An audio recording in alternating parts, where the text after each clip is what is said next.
Get Rich Education is brought to you by Norada Real Estate Investments and Mid-South Home Buyers. Welcome to Get Rich Education with Keith Weinhold, giving you information and ideas on the investment that has turned more ordinary people into millionaires and billionaires than anything else, and can provide you with more wealth and happiness than you ever thought possible. Now, here's your host, investor, entrepreneur, business owner, and educator, Keith Weinhold. Welcome to Get Rich Education, episode 60. Yes, 60 weekly episodes already. I'm your host, Keith Weinhold. We're talking about how to buy and own your own cash-flowing Panama coffee farm parcels today with International Coffee Farms founder and managing director, David Sewell. I am here in person in the sweeping, verdant green landscape of Boquete, Panama today, and my wife and I have just completed what is likely the most interesting real estate investing tour I've ever taken. Now, first, a few days ago, my wife and I had a great tour of Panama City and the Panama Canal before we made this short 40-minute flight from Panama City out here to Western Panama, which is where I'm located now in Boquete. Now, over 1 year ago, I invested here in some of these Panama coffee farm parcels, which are individually deeded to me.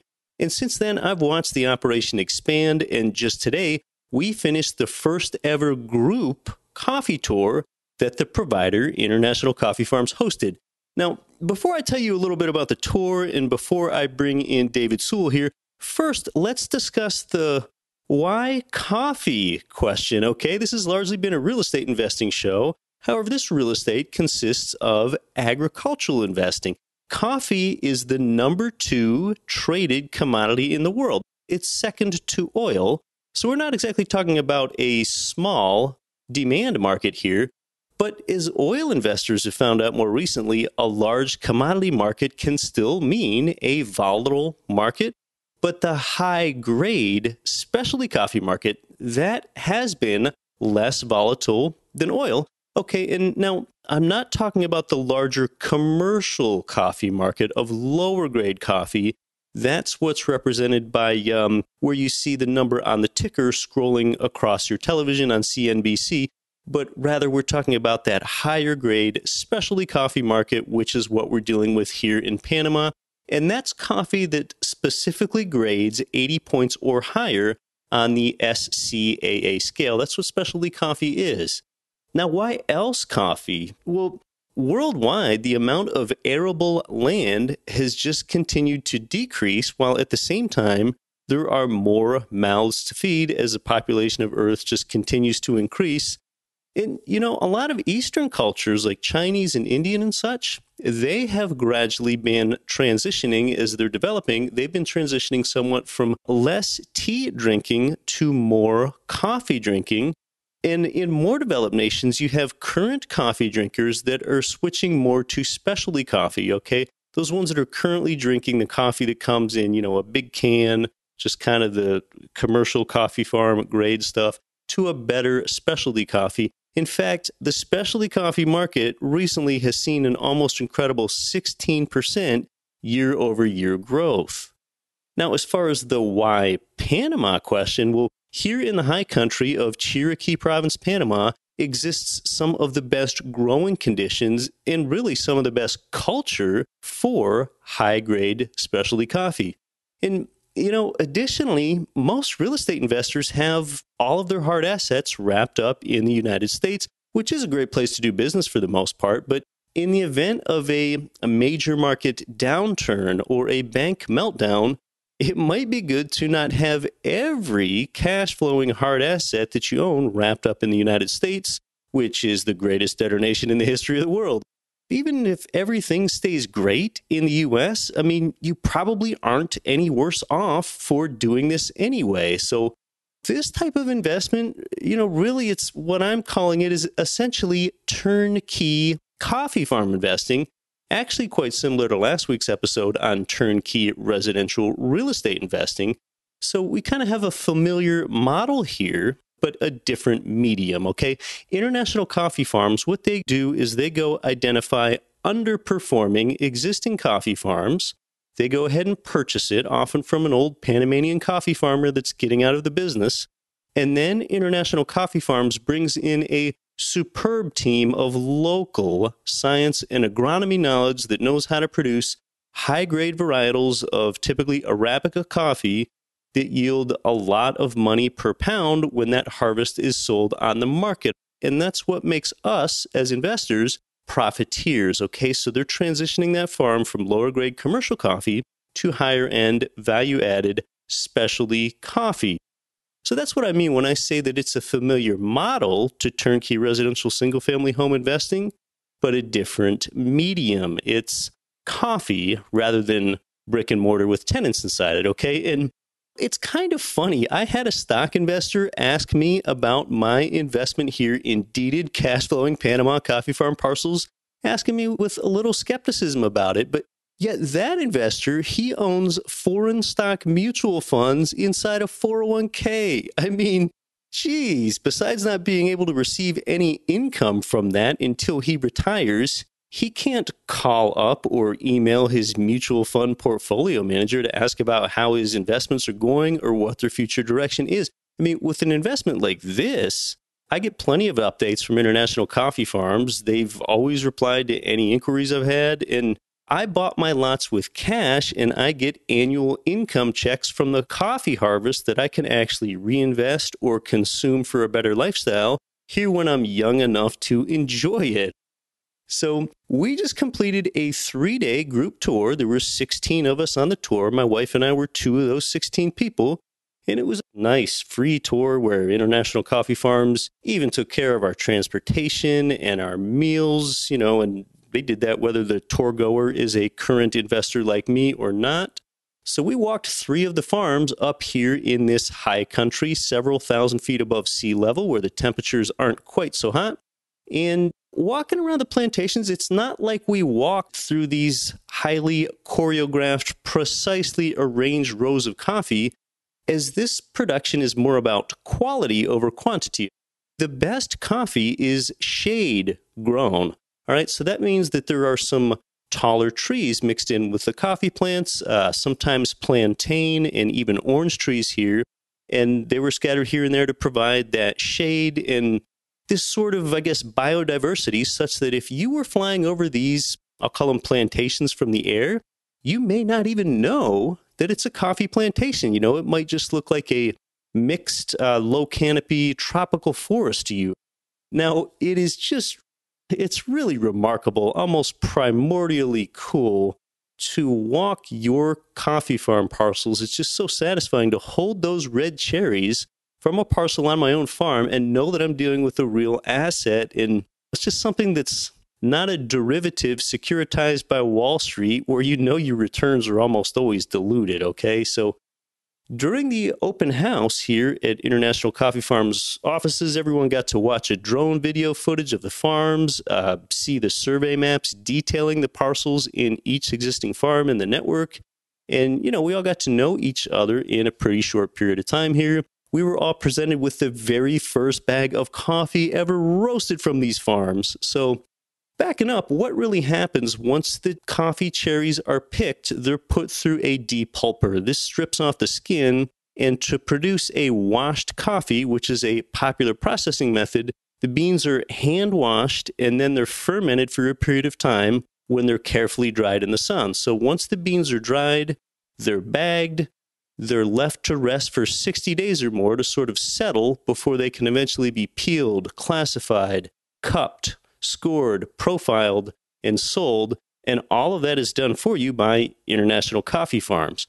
Now, I first had International Coffee Farms founder, managing director David Sewell on episode 28, and the crops here have done really well since then. The harvest is ahead of schedule.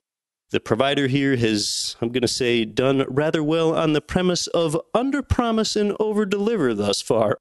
There is one annual harvest, which means there's one annual cash flow payment to investors, which is actually pretty typical for agricultural real estate investments.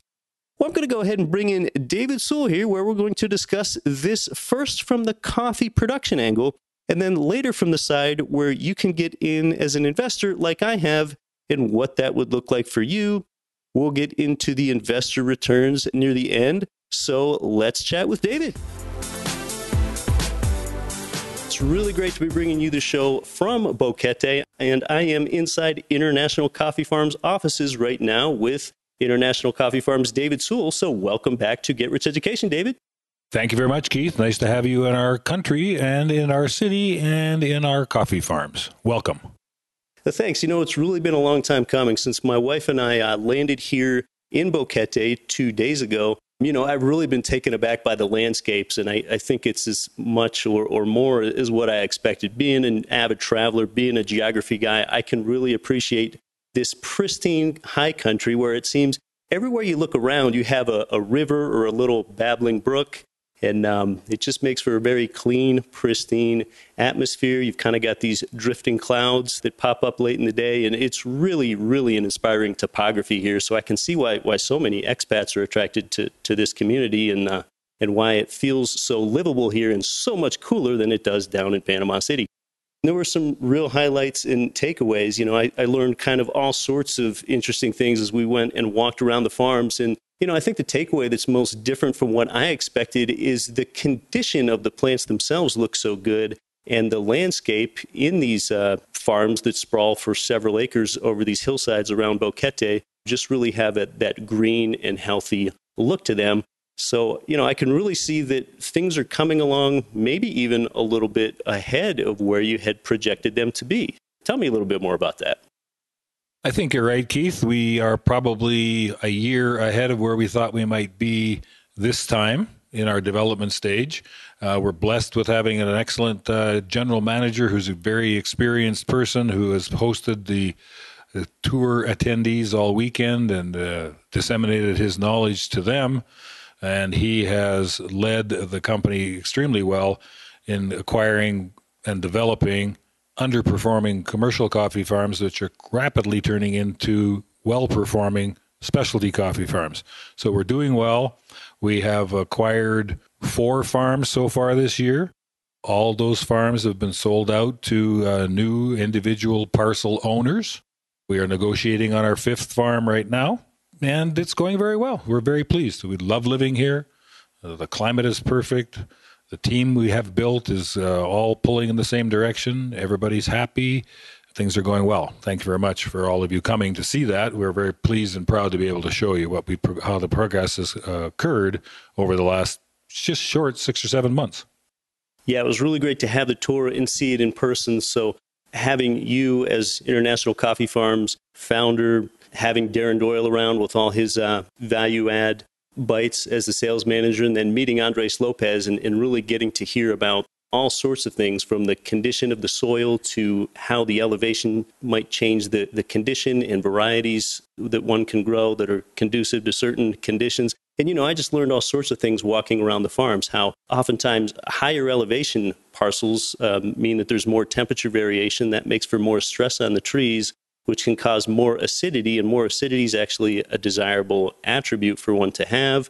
We got to go inside and see how we're changing the lives of the Panama coffee farm parcels. Besides getting good returns ourselves as investors, how there is some profit sharing, and how we went and saw one of the old kind of prehistoric looking kitchens and where those families cooked, and how the smoke affected their lives, and how we've been able to replace that for them by giving them more modern looking kitchens with gas and all that. So, it was really powerful to see that difference and to see that we're improving the lives of others. Why don't you tell us a little bit more about how you make all that happen and about your team here, David? We have a strong belief in sustainability in our company. But sustainability is an easy word to say, but not necessarily easy to deliver. And we believe that there's 3 pillars to that sustainability. One is economic, of course, and we need to make money to share with ourselves and our investors and the owners of the parcels. So economic sustainability is important. Environmental sustainability is also important. We must keep the environment in the same shape as we found it now, or in better shape for the future generations. So we spend a lot of time carefully managing the inputs to the coffee farm to be able to produce high quality specialty coffee with the least amount of impact on the environment possible. The third pillar on that table of sustainability is social sustainability. We strongly believe in supporting the people who are the ones that are responsible day in, day out, rain, shine, or whatever, in growing and preparing our coffee for sale to people around the world, which will produce a return on investment for those of us who are investors. Those native, indigenous, Panamanian farmers are very important to us. So we take a 20% chunk of the gross operating profits of the farms, and we put that into a pool for sustainability purposes. That pool is not to be touched for any other reasons other than to support the people who do all the hard work all day long. Right from the general manager, Andres Lopez, through to our farm foreman, Jose Saraceni, to the currently 6 full-time farm hands that are working on the plantations here. That social sustainability manifests itself in the form of higher wages than the average in the area, better living conditions than by far than what are in the area on average. And Keith has alluded to the wood burning kitchens full of smoke that cause cataracts in children's eyes, all the way to eliminating those into fully tiled kitchens with gas stoves where they can cook their food almost in the 21st century instead of back in the 18th century. Better working conditions, easier working conditions, better equipment, much more modern equipment. All of those things go into making it a more efficient farm, a more profitable farm, and a happy farm. We really believe that happy farmers are going to produce happy coffee. Your business model is essentially to identify assets that are potentially underperforming, going ahead and buying out those farms, oftentimes from an old-time Panamanian coffee farmer, and creating value-add harvests with using coffee science and modern methods. We discussed that a lot in the first show that I had with you, but why don't we talk a little bit about the progress that International Coffee Farmers has had since you were first featured here back early this year? The progress is manifested in 4 farms acquired and completely sold out to individual owners of those parcels. We've built a general manager and a farm foreman team that work very well together, both professionally trained. One's an engineer, the other one's an agronomist. The engineer doesn't do much mechanical engineering because he's been running coffee farms for 25 years here, and that's Andres Lopez. Jose Saraceni is a graduate agronomist, and he understands the soil management that is so critical to producing these farms. We also have a good team, a lead farmhand, and 5 farmers that know what they're doing and have become very loyal and very reliable people day in and day out serving the needs of the farms. They love the plantations, they like to grow coffee, and they like to be supported. So we're happy with the progress that's happened in those farms. We are proceeding towards putting together our own wet and dry coffee processing mill. In short form, in Spanish, it's called a beneficio. That is a production facility that will take the coffee from the cherry right through all of the necessary steps to produce a green bean that will be for sale and exportable under some very stringent conditions imposed by the specialty coffee associations around the world. So that beneficio or coffee processing mill is in the environmental impact study stage right now. Once that's been completed and approved, we can start turning the dirt, and we expect to have this 1,700 square foot state-of-the-art facility up and running in March of 2016. The benefit to us for that is that beneficio provides handling of the coffee from the seed in the ground to the green bean all in one place. That in the industry is known as traceability. traceability in single origin coffee, which is coffee that comes from one farm or one estate or one plantation, is extremely important. Single origin coffee must be traceable from the seed through the processing facility into the green bean to be of any value to the vast majority of consumers in the world. And I don't mean the consumers that buy the cup of coffee, but I mean the intermediaries in the brokerage world and in the roasting world who really know what they're doing in coffee, and they demand this traceability. So that alone increases the value of the coffee that we're preparing and producing for export. It's a significant number for the increase in the value and the price of the coffee because of the traceability. So a significant development for us is, in fact, putting that processing facility together. In combination with that, there will be a coffee laboratory, and that laboratory, which is where Keith was today with the other attendees on the tour, learning how to cup, grade, score coffee so that you can put it to the tests that are held internationally that are necessary for you to have uniformity in your coffee so everybody knows what they're buying. We'll be adding that laboratory to the building that is in the coffee processing mill, and we'll have our own coffee lab as well as the beneficio. So those are some of the major improvements and changes that have happened in this last short 6 months. Yeah, we had an awful lot happen. You've picked your first harvest, which really came in ahead of schedule, which sure is going to please us as investors. You've had your first roast. You've had your first scoring for this 0 to 100 point scoring system that the industry goes ahead and uses. We just came off the first tour. We just finished it right here in Boquete a few hours ago. And so, yeah, just dropping back this processing mill, basically giving you that sourcing and that traceability advantage so that you can make that detailed. People want to read a story. Consumers are more willing to pay for a story. The indigenous Panamanian coffee farmers of the Chiriquí province have farmed these lands for generations, and people want to pay for that authenticity, and that's part of the value adding here. So finishing up the tour today, I thought that was pretty remarkable going into the cupping facility. You know, just 2 or 3 years ago, I had no idea there was such a thing as a cupping facility where they went ahead and graded these coffees.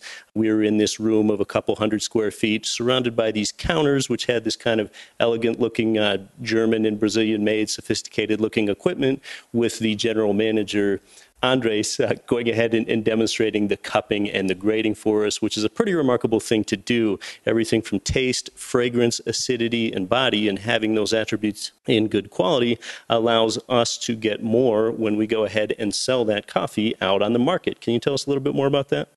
That's exactly right.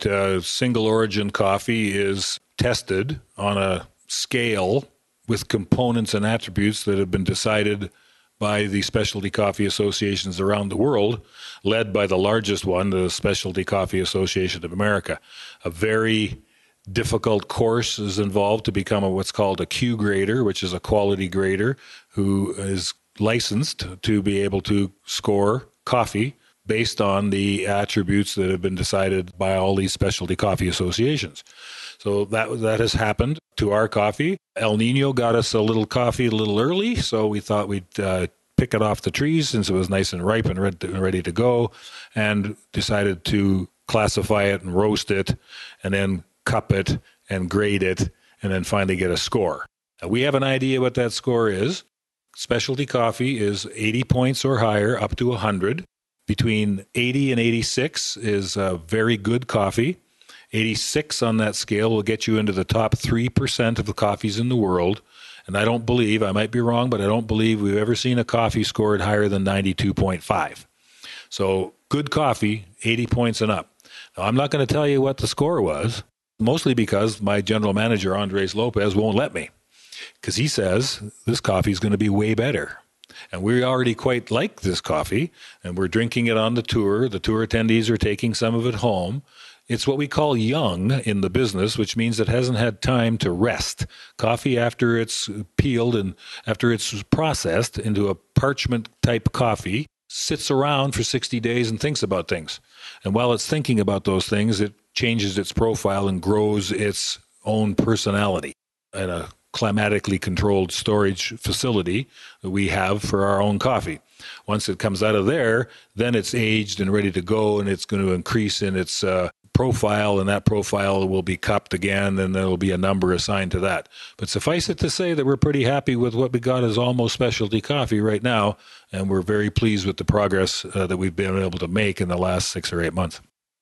Yeah, that was pretty remarkable over the last few days to see that ahead of schedule progress myself, to walk those fields and see some red cherries now, not just some green ones, and then take that all the way to the laboratory where the general manager went through some of his cupping techniques. You're listening to Get Rich Education. My guest is International Coffee Farms' David Sewell. More when we come back. I'm your host, Keith Weinhold. Cash flow real estate investors nationwide and worldwide, this is Get Rich Education's Keith Weinhold. Forbes has rated Memphis, Tennessee as the #1 cash flowing market in the world. Our good friends at Mid-South Homebuyers have been Memphis's premier turnkey real estate provider for 14 years with a stellar reputation and an A+ rating with the Better Business Bureau. Owner Terry Kerr was born and raised in Memphis. Yeah, he knows the market and has renovated and sold over 1,000 houses in the Memphis area. Find out what their many repeat buyers already know. Their houses are completely renovated, even come with a 1-year builder's warranty and a lifelong rental guarantee. They're a perfect fit for the first-time out-of-state investor or the seasoned investor diversifying their portfolio. Mid-South Homebuyers' friendly staff makes investing easy. Learn more at midsouthhomebuyers.com or give them a call at 901-217-HOME.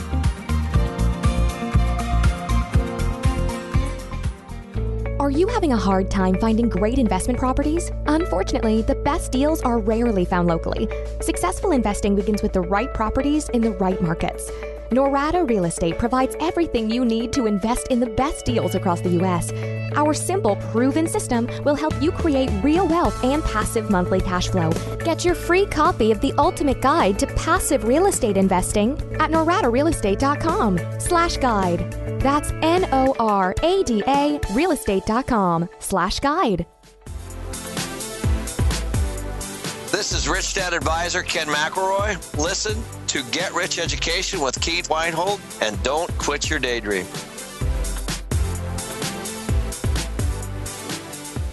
Welcome back to Get Rich Education with our feature guest, International Coffee Farms Managing Director David Sewell, where I've just finished up a 3-day tour where I am right now sitting with David Sewell in Boquete, Panama, where we kind of wrapped up the field part of the tour yesterday with these spectacular, high, winding paved roads to some of these beautiful landscapes that just evoke all this poetry and grandeur with these kind of mist-filled valleys here in the western Panama high country. And yeah, it really was a visual feast for a tourist like me. So, but yeah, David, so really with the company that's really securing all these great parcels for investors, what do you see as the long-term future of International Coffee Farms for the next 5 or 10 years? Where do you see this going?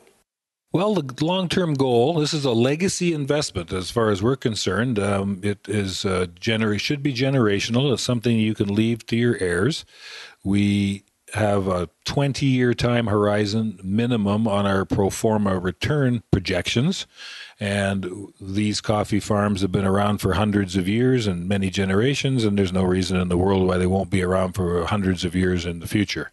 So a legacy investment where you can pass it on to your family with very significant returns as we progress further down the path of turning these farms around from underperforming commercial farms to specialty farms. That legacy investment encompasses my strategy of being the largest coffee farmer in Boquete within 10 years. I think we can do it in 5. The dynamics of the market here are such that there's a lot of little small holders, people that are older farmers that are losing interest in farming because of their age or their health, and the kids just don't care. They don't want to do the farming hard work anymore. So those farms are coming on the market slowly. So we'll be acquiring aggressively coffee farms on a continuous basis to get us to that goal. That's where I want to be. And I've seen a lot of benefits to investing here. I am an investor myself. I like that it's completely uncorrelated with the U.S. real estate market, which is, where a lot of my holdings and most listeners' holdings probably are. And, one of the advantages here is that If someone wants protection from a creditor and they own cash flowing coffee parcels in Panama, it's probably going to be pretty difficult to repatriate dollars. So there is maybe an asset protection component to this. Do you want to talk about that a little bit? That's definitely true. Somebody that's living in a litigious society that has some potential risk of being sued is probably going to be sued at least once in their lifetime. That lawsuit will go after the low-hanging fruit, so they'll try and monetize the assets that are the easiest to get at. And as most litigation lawyers are lazy, they will try and get that low-hanging fruit the easiest way they can. And that's natural. That low-hanging fruit, if it's a deeded coffee farm parcel or any other offshore real hard asset, actually, it's very difficult to get at. First, they have to go and find it. Then secondly, they have to petition the legal system in the country that they're going to try and take the asset from for permission to do that. Most of these offshore jurisdictions are not the least bit interested in complying with any of that stuff. Even if you have a charging order against you, most of these offshore jurisdictions will not honor the charging order. So that now makes that asset not low-hanging fruit. And even if they were tenacious and wanted to do what was necessary to get that asset from you, it would take them a 7-year legal battle here in Panama, which they're highly unlikely to win. Yeah, that's really important to know. I've said it before, this is probably the only investment that I own that I really never plan to sell. And one of those things that helps secure that is the deeded ownership of the parcels. Tell us a little bit more about the deeded ownership before we get into the investor returns. The deeded ownership is designed to be able to allow our parcel owners to have and own an actual hard asset, a piece of real estate that you actually own. It's yours. You own it. You do what you wish with it. We have a turnkey management agreement with you to manage it as a coffee farm, and we'll continue to do that as long as possible while the property's highest and best use is coffee. But the deeded property process is not simple. It takes quite some length of time to accomplish. We're just about ready to send out our deed contracts for the first farm we acquired, and we acquired that farm in January. It's taken just about that long to get the process in place. It's a learning curve for us, so it'll take a little less time the next time, and less time the next time. It's a learning curve for the government here. Nobody in this municipality has ever done what we're doing here, so they had to get up the learning curve as well. But we've accomplished all that now, and those deed contracts will be sent out next week to the initial owners in our first farm, which is called Cuatro Caminos. To accomplish that, we have to acquire the farm. Once we've acquired the farm, we have to complete another survey over top of the entire farm to subdivide it into parcels. It's quite a lot of work for a surveyor to shoot 5 or 10 or 15 different measurement points on each parcel so that we can define exactly what your parcel is, so that when that deed is created, it can be recorded in the public registry properly. So that's quite a lot of work and quite a lot of time. Once that's done, then we can allocate individual parcels to those people who are in that farm, and that's done in the order that they funded. So it's done sequentially, so the sooner you're in and the sooner you're funded, the sooner you're going to be into a farm, and you're going to be allocated parcels in that farm in the order that you funded. Once we have that allocation done, then we can send to you by courier an agreement that allows me to be able to create a deed in the public registry for you on your behalf under the terms and conditions of the laws of the real estate laws of Panama. When that's done, we generally keep the deed here at the law offices of the company's law offices, or you can request us to send it to you and we'll send it to you for your safekeeping, either or. When you first appeared on the show, you offered a great promotion to our guests, and that was fantastic. What do the pricing and the returns look like today? Pricing looks today at $18,000 a parcel. A parcel is a half an acre, which is defined as 2,000 square meters here. The return on that parcel is a pro forma internal rate of return of 12% annually. That number is calculated over a slice of time of 20 years. It takes some time in the beginning to ramp up to the returns that are forecast, because we have to turn these farms around from underperforming commercial farms to well-performing specialty coffee farms over a 2 or 3 year period. But those returns build up quite rapidly after that point in time into high double-digit returns annually, averaging an annual internal rate of return of 12% over that entire period. All right, so just to reset it a little bit, investors can get in by buying 1 half-acre parcel at a time. They can buy as many half-acre parcels as they want, or what's available. They're $18K per parcel, and it doesn't take any sort of accredited investor status, and you're certainly not subject to any sort of credit check or anything like that, or any other sort of qualification to get in.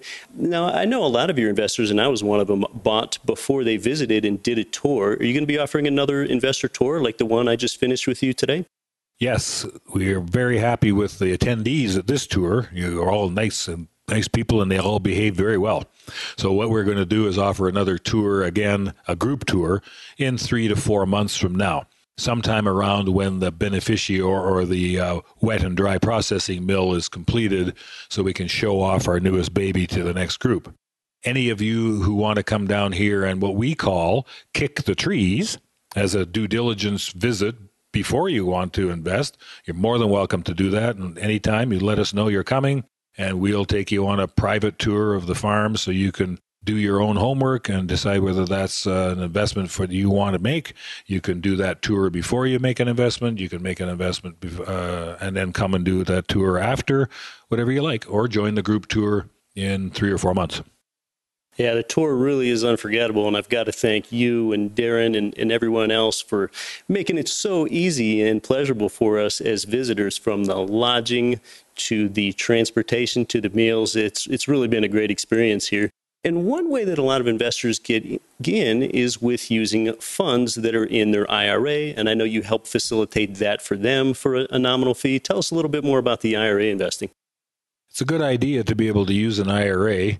A lot of doors and a lot of investors who do traditional, what I call traditional real estate back home, are interested in the depreciation tax benefits and things like that. If you do an offshore investment in a coffee farm, none of that's really available to you. So it's a good spot to put IRA funds into.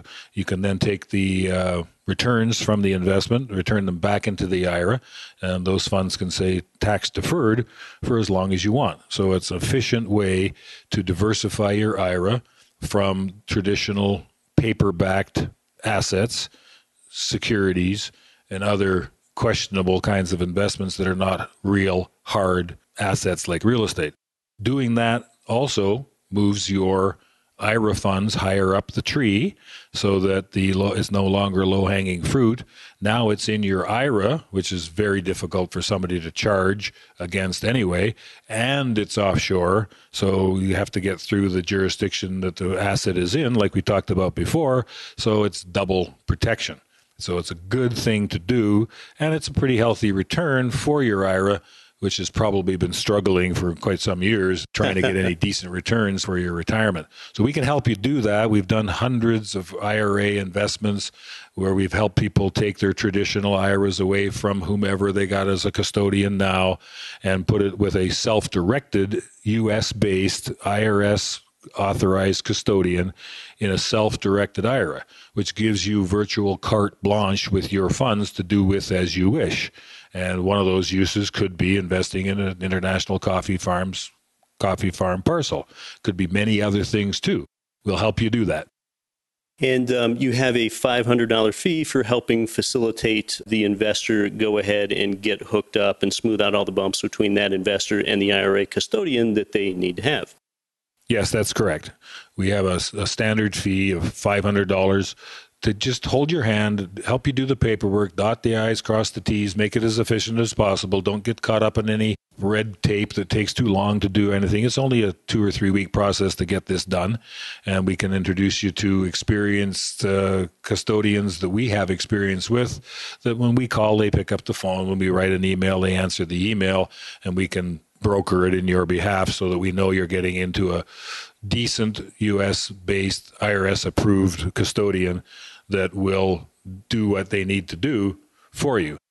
So what we'll do for the next little while, expiring February 29th next year, 2016, so the next 3 months or so, is we'll waive that $500 fee for those of you who are Get Rich Education listeners who are genuinely interested in creating a self-directed IRA that you would use to invest in coffee farm parcels in Panama. And that'll be open to anybody that wants to contact us through Get Rich Education, and we'll help you get that done, waive the $500 fee up until the end of February. All right. In order to register for that, just go ahead and fill out the form at getricheducation.com/coffee. That's getricheducation.com/coffee to use your IRA funds, have the $500 fee waived to go ahead and facilitate your transfer with the IRA custodian. So, yeah, just as we're winding down here, David, anything else that the investors ought to know about the annual harvest, the annual cash flow payments that they get as investors in international coffee farms? Any final takeaways now that we've seen great progress since I've last had you on? This is not a short-term, quick gain investment. This is a long-term investment. As I said, it's legacy. It takes time to turn these farms around from what we're acquiring to what we're going to be able to produce. So it's patience up front. It's not immediate cash flow. 12 to 15 months after you fund is a reasonable amount of time to expect before we have cash flow coming your way. The cash flow will be fairly small at the start, but it'll grow fairly quickly. And when it starts growing, it grows to pretty ripe numbers. So that is the style of investment opportunity that we have here for people that have the patience to be involved with an annual distribution. We have one harvest here a year, so we can only distribute once a year. Once we harvest the crop, process the crop, store the crop, export the crop, sell the crop, and get paid for the crop. So that annual distribution will begin somewhere between 12 and 15 months on a pro forma basis after you fund your purchase, and will continue annually from there on. We will report to each parcel owner every 6 months, and we'll let you know what happened in the last 6 months on an operational basis. And then 6 months later, we'll let you know what happened in that 6 months on an operational basis. And should there be a profit distribution, then that's when the check would be attached.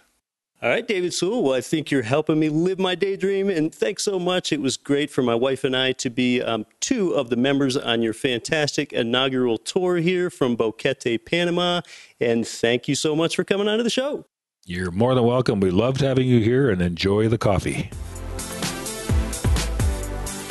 All right, so, hey, well, I should mention that 12% projected rate of return does not include appreciation in the land. And thus far, we've seen really significant appreciation in these half-acre parcels since I started watching their prices. Prices just keep rising. In fact, I wouldn't be surprised if in the not-too-distant future, we see parcels priced at $20,000 rather than $18,000 like they are now. In fact, I expect that. So one thing I want you to regularly ask yourself as an investor is, how am I doing good in the world? And that's really answered quite satisfactorily here. You know, you're providing Panamanian coffee farmers with a living wage, often for the first time in their lives. The same goes for medical and retirement benefits, often for the first time in their lives. They're finally getting decent kitchens and bathrooms rather than ones that had previously been jeopardizing the indigenous Panamanians' health. So there is going to be another investor tour in March. You can stay tuned for the tour dates. I'll announce those later. Now, to follow up on what I discussed several shows ago, the day after the coffee farm tour, I climbed the highest point in Panama. It's named Volcan Baru. It's at an elevation of over 11,300 feet.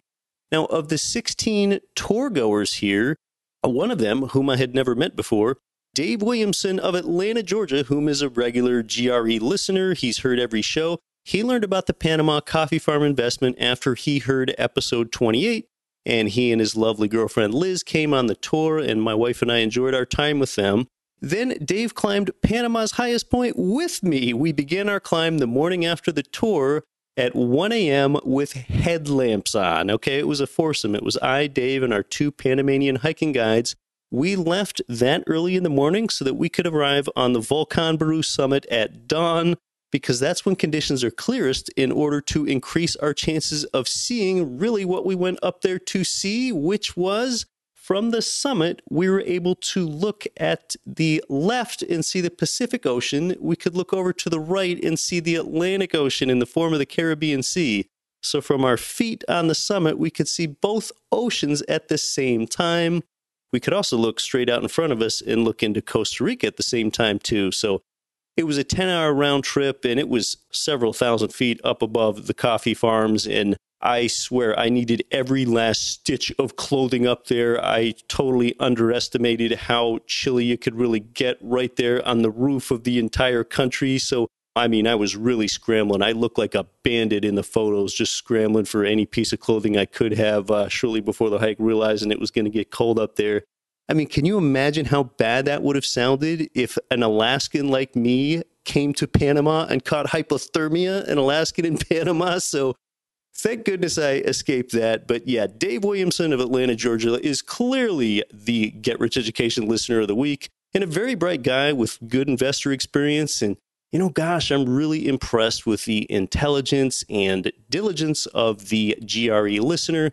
And thanks for your companionship in trekking to Panama's highest point with me, Dave. Unbelievable. So, and yeah, you might have even appeared more intelligent than me for launching the idea of climbing a nation's highest point in the middle of the night. But gosh, I mean, really, of all the things you get to do in life, the things that you never thought you would get to see, to have your own 2 feet deliver you to the point where you can see 2 disparate oceans at once. I mean, shall I even go as far as to call it the highest piece of real estate in the country? So build passive cash flow, see when you're young enough to enjoy it. I mean, gosh, in life, go and do beats wait and see. So getting back to the investment, as an investor, you get a lot of updated information in emails. You get more than just the updates every 6 months, which are more specifically just about the investor returns. You get lots of great photos from the farms and the farmers. Now, you know, you're probably not going to get a loan anywhere for a foreign agricultural investment. You can invest with either cash or with IRA funds. So, well, speaking of go and do beats wait and see, the best action item for you right now is to go to getricheducation.com/coffee. That's where you'll be the first to learn about whether this investment might be right for you. You'll learn when the next coffee farm tour dates are. You'll get the details about the projected rates of return, asset protection, what the tax treatment's like for this investment. And you also get that generous $500 discount off the IRA setup fee, all at the same time. Thank you to International Coffee Farms for that. So again, that's at getricheducation.com/coffee. In order to have the latest, most comprehensive investor reports sent to you, go ahead and use that address. Of course, doing so does not obligate you to anything. That would be awesome if you were an investor right alongside me. And, you know, people say that money doesn't grow on trees. Well, here in coffee land, it sure does. Unlike tenants, the trees are always quiet. They never pay the rent late. They show up and they know what to do every day. All right, so, well, from here in idyllic Boquete, Panama, on this beautiful isthmus of tropical land that bridges 2 continents, thanks to our guest, David Sewell, thanks to everyone at International Coffee Farms for hosting an unforgettable tour, including Darren Doyle and Deborah Sewell, and much thanks and gratitude to the hardworking Panamanian coffee farmer. I'm your host, Keith Weinhold, signing off from Boquete, Panama. I'm grateful because I've been living my daydream down here. Now go out there and don't quit your daydream.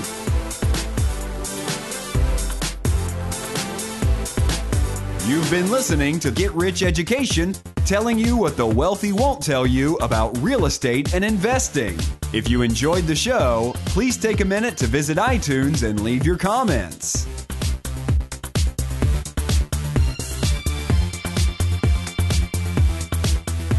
Nothing on this show should be considered specific, personal, or professional advice. Please consult an appropriate tax, legal, real estate, financial, or business professional for individualized advice. Opinions of guests are their own. Information is not guaranteed. All investment strategies have the potential for profit or loss. The host is operating on behalf of Get Rich Education, LLC exclusively.